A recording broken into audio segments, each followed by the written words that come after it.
Oh, ito na. Lagyan natin yung chicken. Ano na to? Last minutes.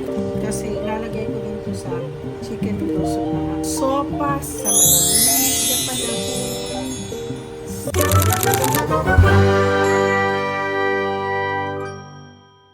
Since malamig ngayong panahon at gusto kong gumawa ng sopas. Ngayon, kaninang umaga pagkagising ko, nakita ko sila Arnie Manyabo gumagawa. Pinadalan po ako ng picture ng sopas. Sabi ko, oh my gosh, parang type ko gumawa ng sopas. May sarili po akong version ng paggawa ng sopas. Kasi itong comfort food ko. Yung nga lang kasi hindi makain ang asawa ko kasi nga may milk. Hindi ko alam kung ang gagawin ko. Gagawa po ako ng parang chicken noodle soup. Tapos gagawa po ako ganito gagawin ko. Gagawa po ako ng chicken noodle soup. Hindi ko alam kung kakain to. Tatanungin ko nga, Han, are you gonna eat? Oh, tulog. Are you gonna eat a chicken noodle soup today?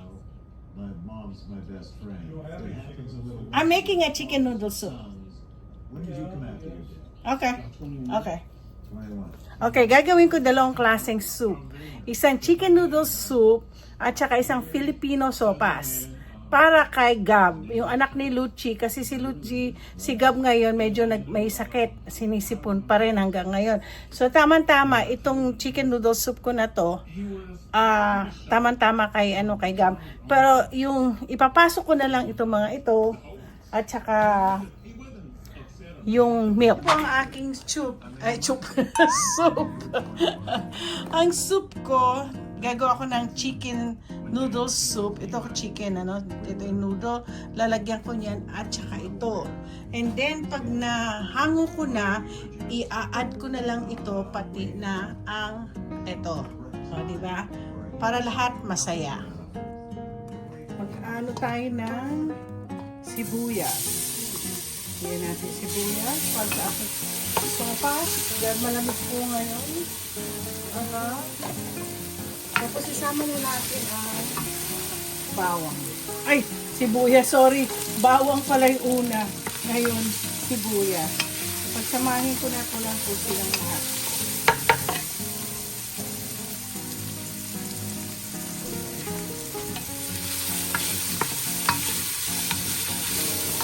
Ayan.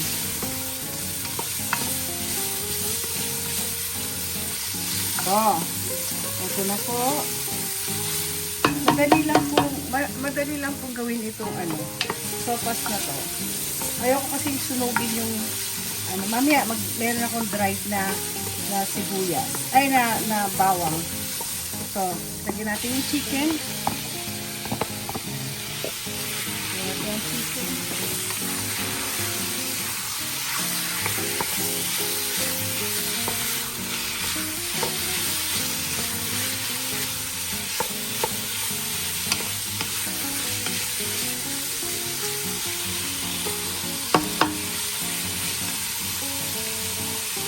So, na-steam siya. Ang next kong ilalagay is ang organic chicken broth. Kung wala po kayo nito, magdalagay na lang kayo ng bouillon. So, lalagyan niyo siya.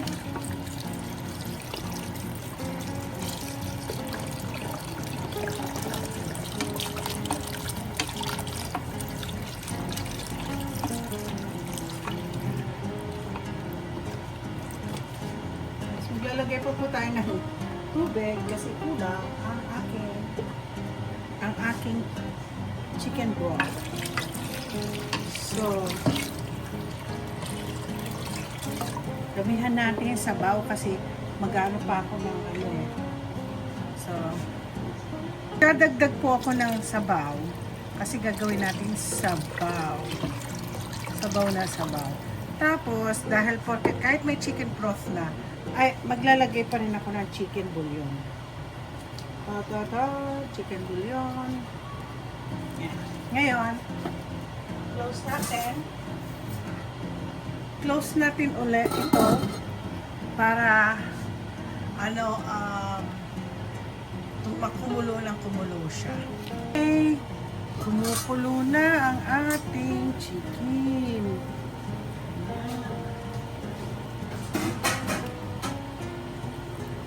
Okay, so lalagyan ko natin ng parang chicken ay, lalagyan ko, nakalimutan ko ng salt. Salt and pepper.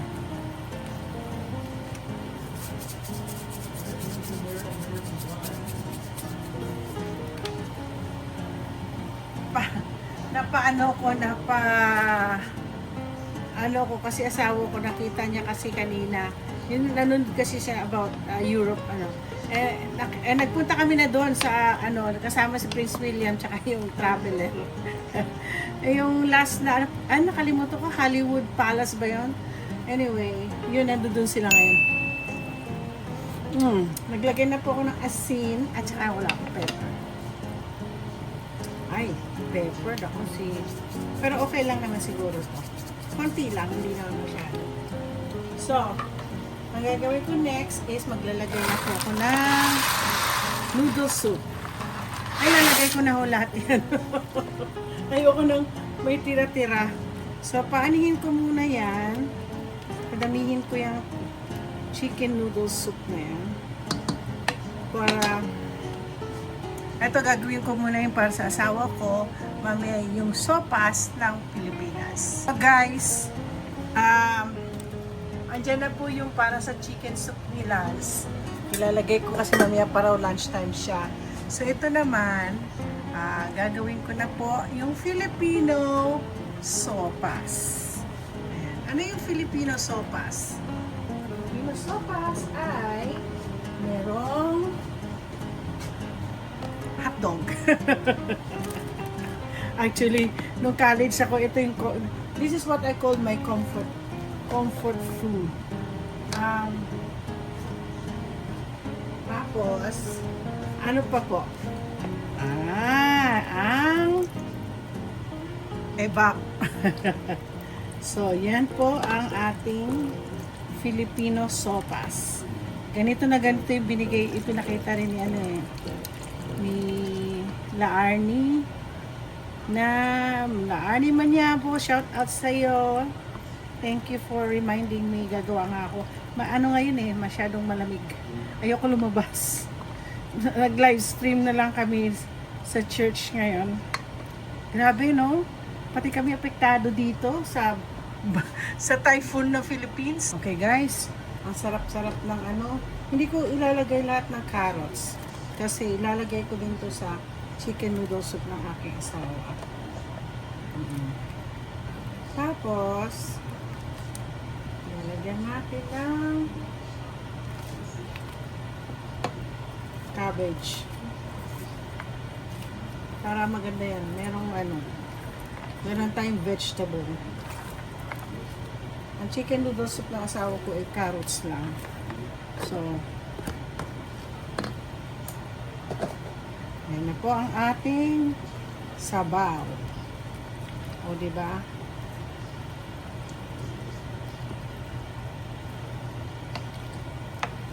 Tingnan natin, tikman natin ulit.